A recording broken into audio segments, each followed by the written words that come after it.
जय श्री राम मित्रों। वाल्मीकि रामायण की कथा कह रहा हूँ। भगवान राम के द्वारा नैमिषारण्य तीर्थ में अश्वमेध यज्ञ का होना शुरू हो गया है।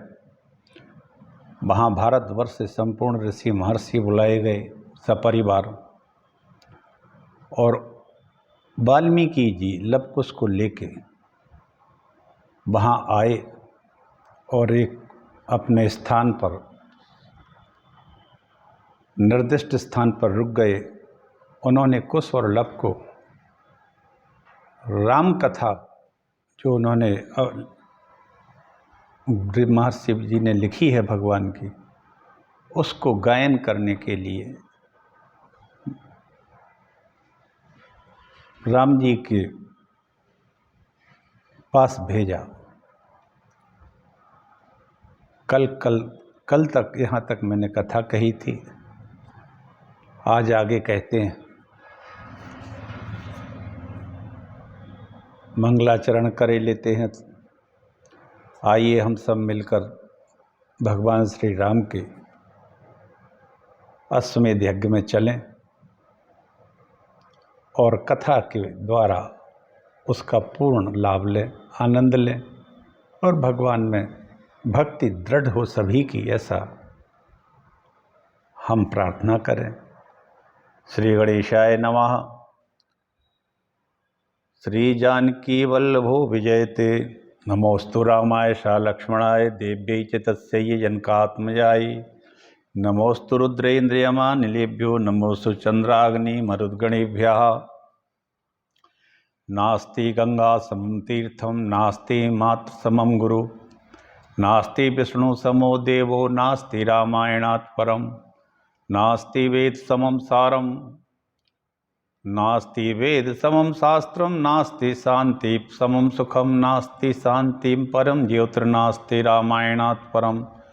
नास्ति क्षमा समं सारम। नास्ति कीर्ति समं धनम। नास्ति ज्ञान समो लाभो। नास्ति रामायणात् परम। कर्पूर गौरम करुणावतारम संसार सारम भुजगेन्द्रहारम सदा वसंतम हृदयारविंदे भवम भवानी सहितम नमामि। नारायणं नमस्कृत्य नरं चैव नरोत्तमं देवीं सरस्वतीं व्यासं ततो जयमुदीरयेत्। मनोजवं मारुततुल्यवेगं जितेन्द्रियं बुद्धिमतां वरिष्ठं वातात्मजं वानरयूथमुख्यं श्रीरामदूतं शरणं प्रपद्ये। व्यापक ब्रह्म निरंजन व्यापक ब्रह्म निरंजन निर्णुद निर्गुण विगत विनोद। सो अज प्रेम भगति बस कौसल्या की गोद। सियावर रामचंद्र की जय।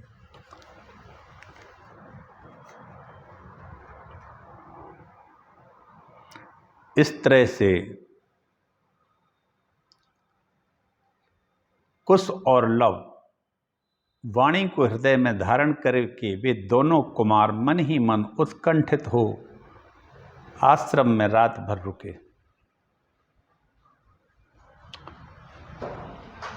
लव कुश के द्वारा रामायण काव्य का गान करना तथा श्री राम का उससे भरी सभा में सुनना।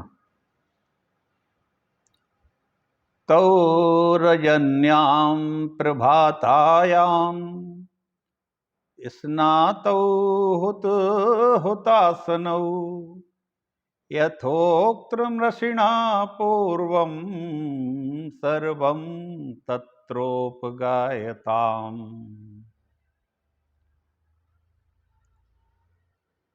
रात बीतने पर जब सवेरा हुआ तब स्नान संध्या के पश्चात दोनों भाई ऋषि के बताए अनुसार वहां संपूर्ण रामायण का गान करने लगे।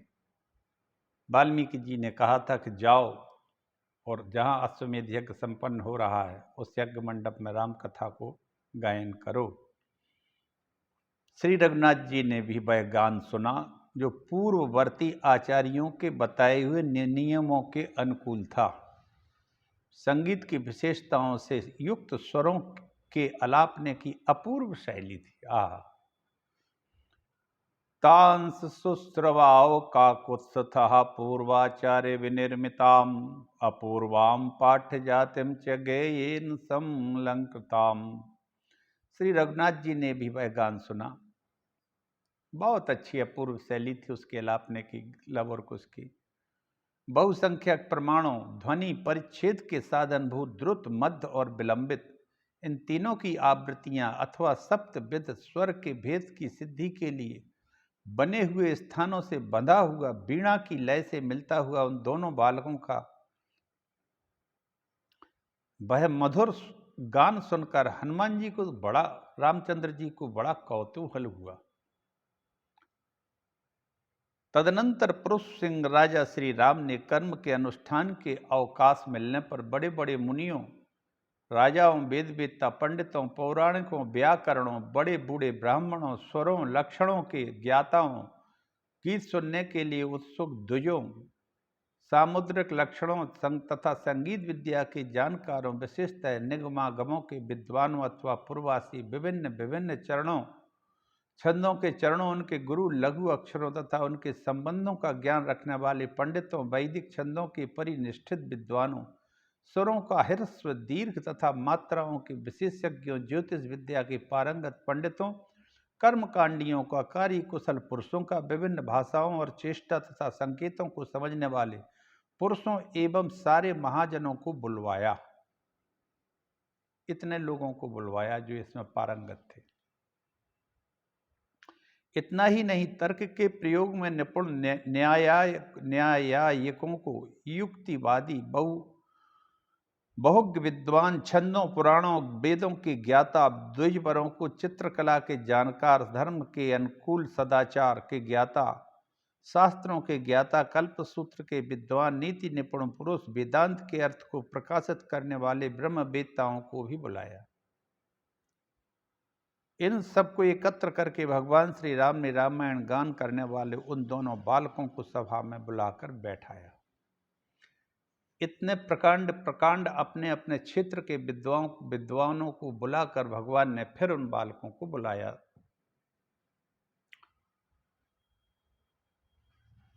तेषां संवदतां तत्र श्रोतॄणां हर्षवर्धनम गेयं प्रचक्रतुस्तस्त्र ताबुभौ मुनिदारकौ।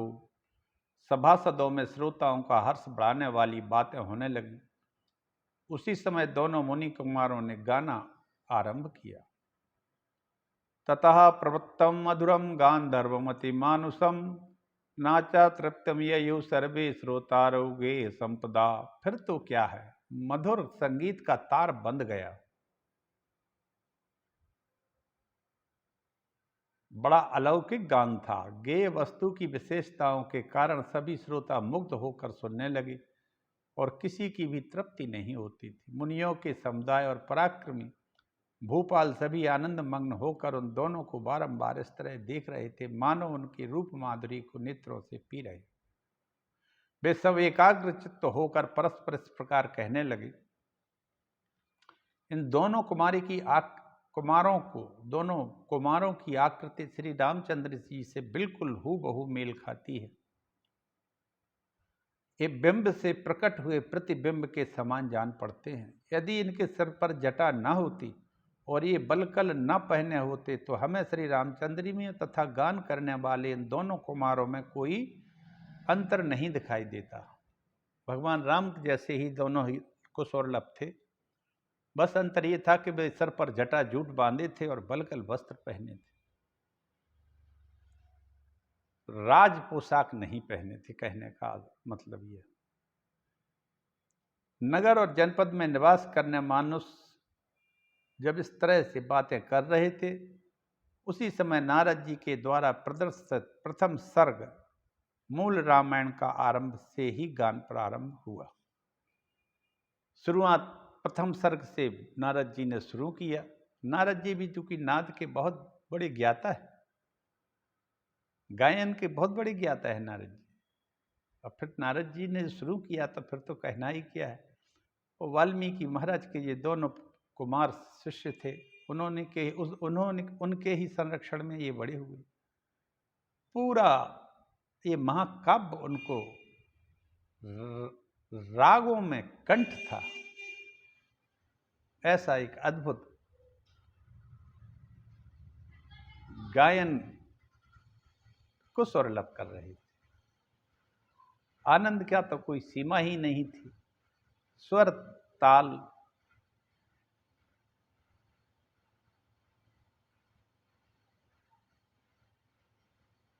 सब कुछ शास्त्र के अनुकूल था और बहुत ही अत्यंत सुंदर तरीके से दोनों कुमारों का गायन हो रहा। रामचरित्र सुना रहे थे। वहां से लेकर 20 सर्गों तक उन्होंने गान किया,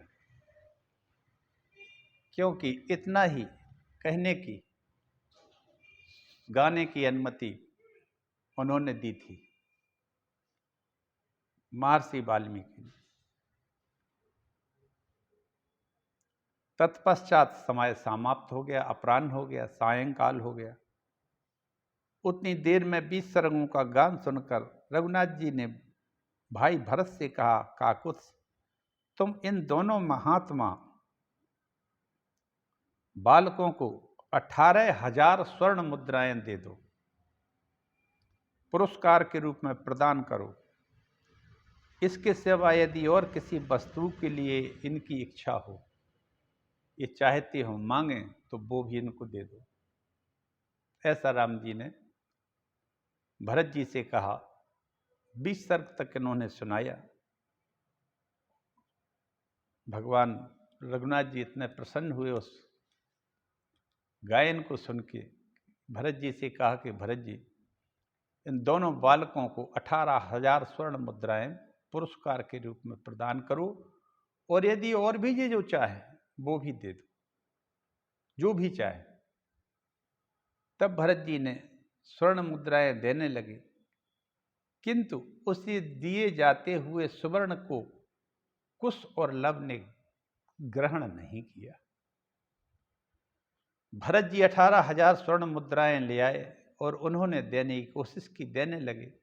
तब कुश और लव ने दोनों ने उन स्वर्ण मुद्राओं को लेने से इनकार कर दिया, मना कर दिया। उन्होंने क्या कहा, वे दोनों महामनस्वी बंधु विस्मित होकर बोले, ओचतुश्च महात्मानौ किम ने नेति विस्मितौ, वन्नयेन फलमूलेन निरतौ वनवासिनौ, सुवर्णेन हिरण्येन किम करिष्यावहे वनम। वे दोनों महामनस्वी बंधु कुश और लव बोले विस्मित होकर, इस धन की हमें क्या आवश्यकता है। भरत जी से बोले, हमें क्या आवश्यकता है इस धन की। 18,000 स्वर्ण मुद्राएं जो आप हमें प्रदान कर रहे हो पुरस्कार स्वरूप, इसकी हमें जरूरत क्या है। क्यों? क्योंकि हम तो वन में रहते, हम वनवासी हैं। जंगली फल मूल से हमारा जीवन का निर्वाह होता है। हम भोजन में फल मूल खाते हैं। कोई हम 56 व्यंजन वहां भोजन के नहीं बनते जहां धन की जरूरत पड़े। वहां कोई मार्केट बाजार ऐसे नहीं है जहां हम कुछ लेने जाएं जहां धन की जरूरत। हम तो वनवासी हैं, वनवास में इस धन की क्या आवश्यकता।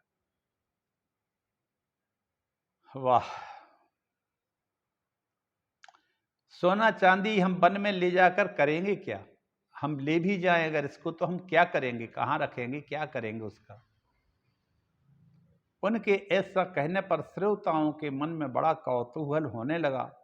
श्रोता और श्री राम सभी आश्चर्यचकित हो गए, क्योंकि राम जी भी वहीं बैठे थे जब उन दोनों बालकों ने कहा।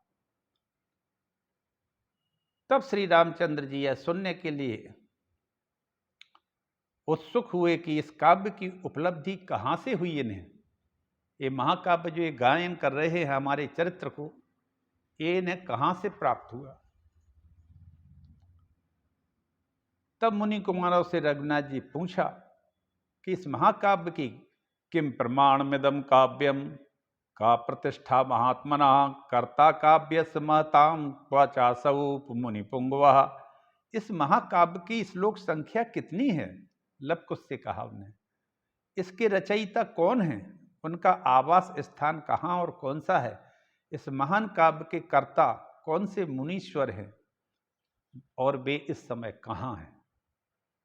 भगवान ने लव कुश से पूछा कि जो तुम ये गायन कर रहे हो बच्चों, इस महाकाव्य, इस गायन की में कितने श्लोक हैं और इसको किसने रचा है और वो कहाँ रहते हैं और कौन है, मैं परिचय दूं।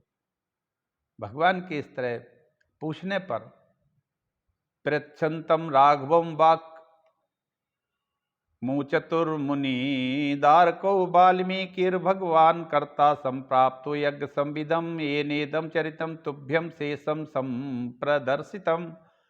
इस प्रकार पूछते हुए श्री रघुनाथ जी से वे दोनों मुनि कुमार लव कुश बोले, महाराज, जिस काव्य के द्वारा आपके संपूर्ण चरित्र का हमने प्रदर्शन किया है या गायन कर रहे हैं, उसके रचयिता भगवान वाल्मीकि हैं और वे इस यज्ञ स्थल में भी पधारे हुए हैं। उन तपस्वी कवि के बनाए हुए इस महाकाव्य में 24,000 श्लोक है। आपका जो चरित्र लिखा है वाल्मीकि जी ने, वो 24,000 श्लोकों में लिखा है।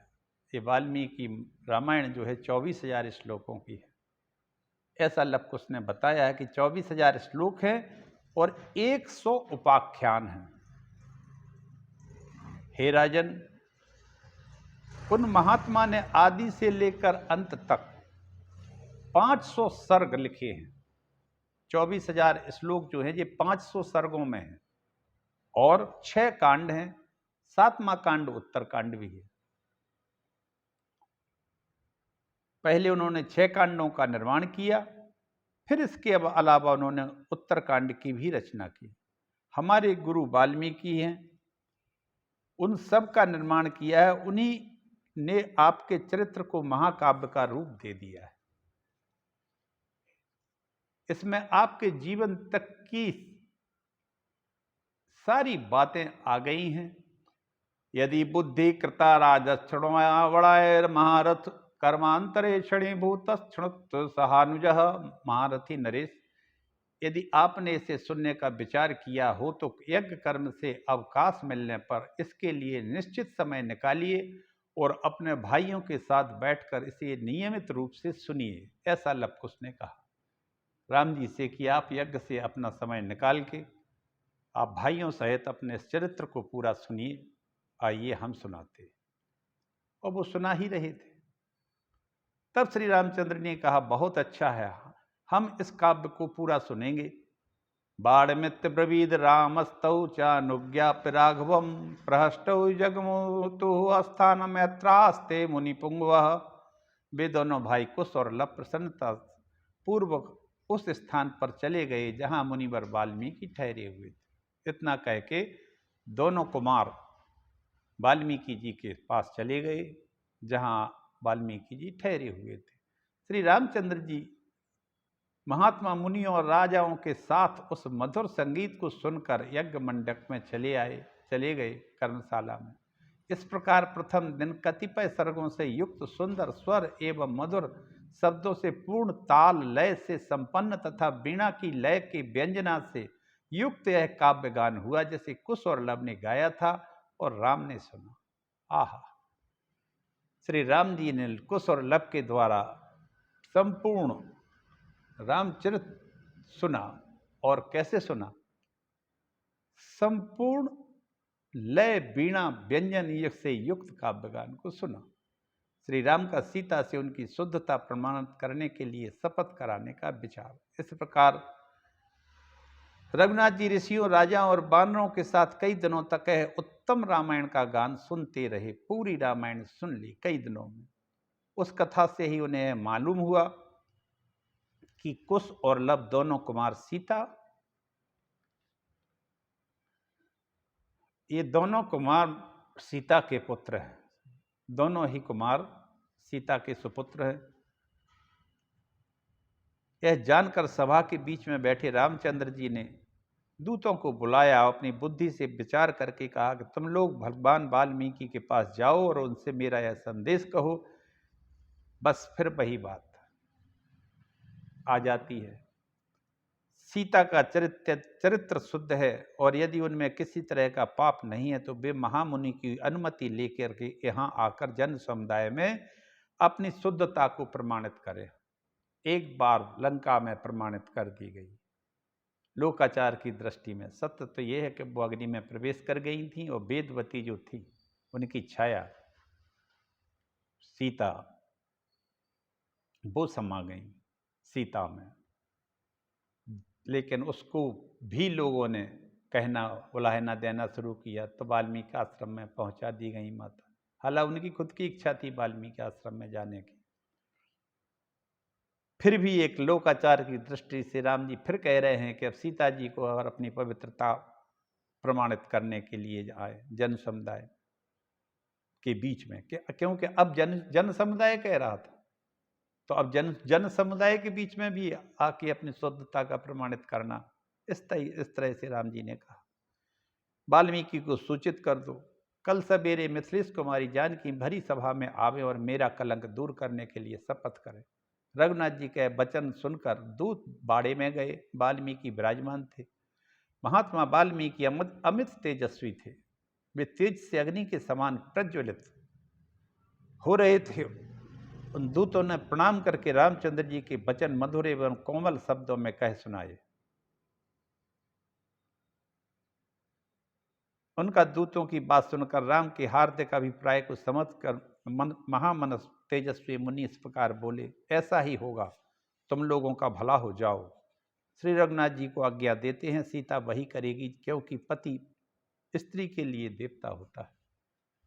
मुनि के ऐसा कहने पर भी सब राजदूत महातेजस्वी श्री रघुनाथ जी के पास लौट आए। उन्होंने मुनि की कही हुई सारी बातें ज्यों की त्यों कह दी। महात्मा वाल्मीकि की बातें सुनकर रघुनाथ जी को बड़ी प्रसन्नता हुई और राजाओं से कहा, आप सब पूज्यपाद मुनि शिष्यों सहित सभा में पधारे। सीता की शपथ सुनना चाहता हो वह भी आ जाए। इस प्रकार सब लोग एकत्र होकर सीता का शपथ ग्रहण देखें। महात्मा राघवेंद्र का यह वचन सुनकर समस्त महर्षियों के मुख से महान साधुवाद की ध्वनि गूंज उठी। राजा लोग महात्मा रघुनाथ जी की प्रशंसा करते हुए बोले, नरश्रेष्ठ, पृथ्वी पर सभी उत्तम बातें केवल आप में ही संभव हैं, दूसरे किसी में नहीं। इस प्रकार दूसरे दिन सीता के शपथ लेने का निश्चय करके शत्रुघ्न श्री राम ने उस समय सबको विदा कर दिया। इस प्रकार दूसरे दिन सवेरे सीता से शपथ लेने का निश्चय करके महानुभाव महात्मा राज सिंह श्री राम ने उन सब मुनियों और नरेशों को अपने अपने स्थान पर जाने की अनुमति दे दी। महर्षि वाल्मीकि के द्वारा सीता की शुद्धता का समर्थन। तस्याम रजन्याम विष्टायाम यज्ञवाटम गतो नृपः ऋषीन् सर्वान् महातेजा शब्दापयति राघवः। रात बीत गई, भगवान सवेरा हुआ। महातेजस्वी राजा श्री रामचंद्र जी यज्ञशाला में फिर पधारे। उस समय उन्होंने समस्त ऋषियों को बुलवाया। अब वो समस्त ऋषि कौन कौन थे देखो तो, कितने बड़े ऋषि आए। सारे आर्यावर्त के, भारतवर्ष के और भी आए जो स्वर्गलोक में रहते हैं। वसिष्ठो वामदेवस्य जाबालिरथ काश्यपः विश्वामित्रो दीर्घतमा दुर्वासास् महातपः पुलस्तयो अपि तथा शक्तिर्भार्गव शिवामनः मार्कण्डेयश्च दीर्घायुर्मोर्दगल्यश्च महायशः गर्गश्च च्यवनश्चैव सतानन्दश्च धर्मवित् भरद्वाजो तेजस्वी अग्निपुत्रश्च सुप्रभा नारदः पर्वतश्चैव गौतमश्च महायशः कात्यायना सुगस्याश्च ह्यगस्तपसां निधि एते चान्ये च वैभव मुनिया संसितप्रतः कौतूहल समाविष्टः सर्वैव समागतः। इतने महात्माओं को बुलाया रामचंद्र जी ने। वशिष्ठ, वामदेव, जाबाली, काश्यप, विश्वामित्र, दीर्घतमा, दुर्वासा, पुलस्त, शक्ति, भार्गव, वामन, दीर्घजीवी, मार्कंडेय, मोदगल, गर्ग, च्यवन, धर्मज्ञ, सतानंद, भरद्वाज, अग्निपुत्र, सुप्रभ, नारद, पर्वत, महायशस्वी, गौतम, कात्यायन, स्वयं, अगस्त, ये तथा दूसरे कठोर व्रत का पालन करने वाले सभी बहुसंख्यक महर्षि कौतूहल बस वहां एकत्र होने लगे। महापराक्रमी राक्षस और महाबली बानर, ये सभी मना कौतूहलवश वहां आए एवं नाना देशों से पधारे हुए तीक्ष्ण वृद्धधारी ब्राह्मण, क्षत्रिय, वैश्य और शूद्र सहस्त्रों की संख्या में उपस्थित हुए। सीता जी का शपथ ग्रहण देखने के लिए ज्ञाननिष्ठ, कर्मनिष्ठ और योगनिष्ठ सभी तरह के लोग पधारे थे। ज्ञान निष्ठा, कर्म निष्ठा, योग निष्ठा तथा परे सीता शपथ वीर्या वीक्षार्यम सर्व एव समागतः तदा समागतम सर्वमस्य भूतमिवाचलम श्रुत्वा मुनिवस्तूर्णम ससीत समुपागतम। राज्यसभा में एकत्र हुए सब लोग पत्थर की भांति निश्चल होकर बैठ गए। यह सुनकर मुनिवर वाल्मीकि सीता के साथ लेकर तुरंत वहां आए। वाल्मीकि जी अब सीता जी को लेकर अपने आश्रम से फिर से राम जी के स्थान पर आए जहां यज्ञ हो रहा है। तम्र संपृष्टता सीता अनुगच्छ वांगमुखी कृतांजलिर्बाष्प कला कृत्वा रामम मनोगतम। महर्षि के पीछे माता सीता सिर झुकाए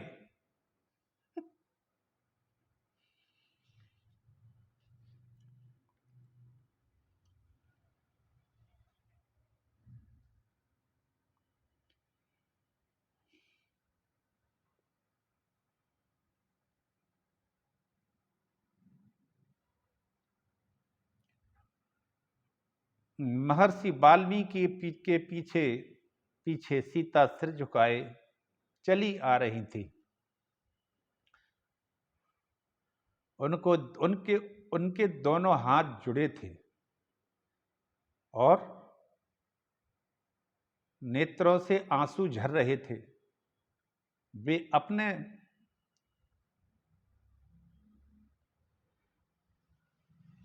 हृदय मंदिर में बैठे श्री राम का चिंतन कर रही थी।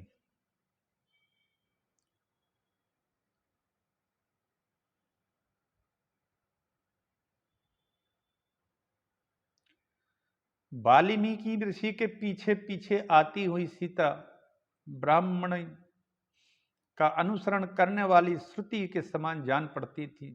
उन्हें देखकर वहां धन्य धन्य की आवाज गूंज उठी। उसी समय दर्शकों का दुख, हृदय दुख देने वाले महान शोक से व्याकुल था। उन सब का कोलाहल सब और व्याप्त हो गया। कोई कहते श्री राम तुम धन्य हो, दूसरे कहते देवी सीता तुम धन्य हो। तथा वहां कुछ अन्य दर्शक ऐसे भी थे जो सीता और राम दोनों को उच्च स्वर से साधुवाद दे रहे थे। दोनों को धन्य और जय जयकार के नारे लग रहे थे। उस समय जन समुदाय के बीच में सीता सहित प्रवेश करके मुनिवर वाल्मीकि श्री रघुनाथ जी से इस प्रकार बोले, इयं दासरथे सीता सुब्रता धर्मचारिणी अपवादात परित्यक्ता ममाश्रम समीपतः। हे दशरथ नंदन राम, यह सीता उत्तम व्रत का पालन करने वाली धर्मपरायणा है। आपने इसको लोक के अपवाद से डरकर इसे मेरे आश्रम के समीप त्याग दिया था। हे महाव्रतधारी राम, लोक अपवाद से डरे हुए आपको सीता अपनी शुद्धता का विश्वास दिलाएगी, इसके लिए आप इसे आज्ञा दें। यमौ तु जानकी पुत्रा भूया चायम जातकौ स्वतौ तबे विदुर्धर्षो सत्य में दद्ब्रवीति ते। ये दोनों कुमार कुश और लव जानकी के गर्भ से जुड़वा पैदा हुए हैं। ये आपके ही पुत्र हैं और आपके ही समान दुर्धर्ष वीर हैं। यह मैं आपको सच्ची बात बता रहा हूं। हे रघुनंदन, मैं वाल्मीकि प्रचेता वरुण का 10वां पुत्र हूं। मेरे मुंह से कभी भी झूठ बात नहीं निकली, इसलिए याद मुझे नहीं है। मैं कहता हूं ये दोनों आपके ही पुत्र हैं। मैंने कई हजार वर्षों की भारी तपस्या की है। यदि मिथिलेश कुमारी सीता में कोई दोष हो तो मुझे उस तपस्या का फल ना मिले। वाल्मीकि मुनि ने कहा, राम, मैं वरुण का पुत्र हूं। प्रचेता नाम का वरुण है, उसका मैं 10वां पुत्र हूं। मैंने अपने जीवन में कभी असत्य नहीं बोला और मैंने कई हजार वर्षों की तपस्या की है। अगर सीता जी में कहीं किसी प्रकार का दोष हो तो मुझे उस तपस्या का फल बिल्कुल कभी ना मिले, मेरी वो तपस्या व्यर्थ चली जाए। ऐसा वाल्मीकि ऋषि ने राम जी से कहा, मैंने मन वाणी क्रिया द्वारा भी कभी पहले कोई पाप नहीं किया है राम। यदि मिथिलेश कुमारी सीता निष्पाप हो तभी मुझे अपने उस पाप पुण्य कर्म का फल प्राप्त हो। हे रघुनंदन, मैंने अपनी पांचों इंद्रियां मन बुद्धि के द्वारा सीता की शुद्धता का भली भांति निश्चय करके ही इसे अपने संरक्षण में ले आता। जब हमने इसको अपने संरक्षण में लिया था तब मैंने पूर्ण शुद्धता की जांच करने के बाद ही लिया था। यह मुझे जंगल में एक झरने के पास मिली थी, जहां आप लक्ष्मण जी इसको बैठा के चले आए थे। इसका आचरण सर्वथा शुद्ध है, पाप इसे छू भी नहीं सका है। पति को ही देवता मानती है राम, अतः लोक अपवाद के डरे हुए आपको अपनी शुद्धता का विश्वास दिलाएगी। राजकुमार, मैंने दिव्य दृष्टि से यह जान लिया था कि सीता का भाव और विचार परम पवित्र, इसीलिए यह मेरे आश्रम में प्रवेश पा सकी। आपको भी यह प्राणों से अधिक प्रिय है और आप यह भी जानते हैं कि सीता सर्वथा शुद्ध है, तथापि लोक अपवाद से कलुषित चित्त होकर आपने इसका परित्याग कर दिया था।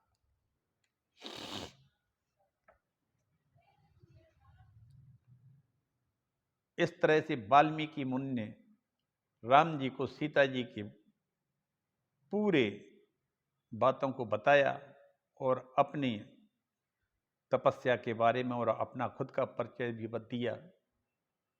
इस तरह से मैं आज अपनी वाणी को यहीं विराम देता हूं। ये भगवान राम का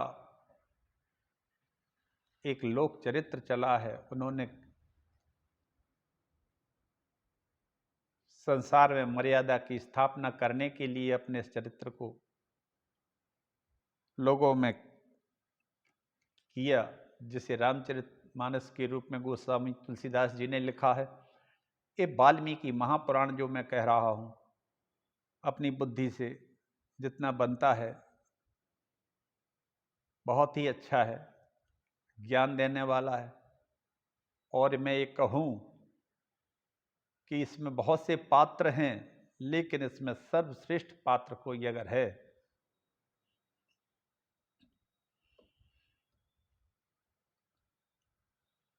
इसकी आत्मा है तो वो माता